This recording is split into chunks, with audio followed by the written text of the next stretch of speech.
So hey guys, বৰ্তমান আছো আমি শিলিগুৰি আৰু ইয়াৰ পাছত যাম গুৱাহাটী। তো আজিও ভাবিছো যে আপোনালোকৰ কাৰণে এটা ফুড ব্লগ লৈ আহো।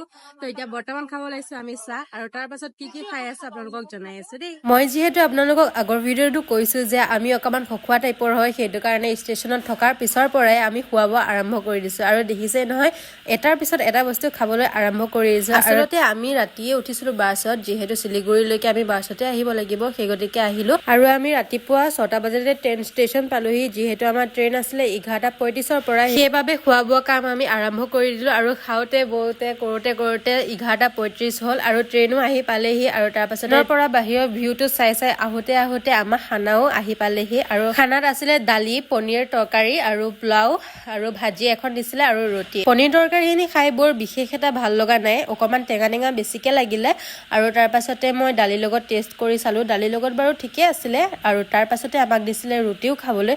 ৰুটিখিনি বহুত বেছি টান আছিলে, মই সঁচাকে কৈছো দেই। আৰু মই আপোনালোকক দেখাই দিছো পনীৰ পিচটো কিমান ডাঙৰকে দিছিলে আৰু তাত আছিলে দৈখিনি সঁচা কথা ক'ব গ'লে বহুত বেছিয়ে টেঙা হয়। শেষ হোৱা নাই, লাষ্টত আকৌ আইচক্ৰীমো আছে ৰাইজ।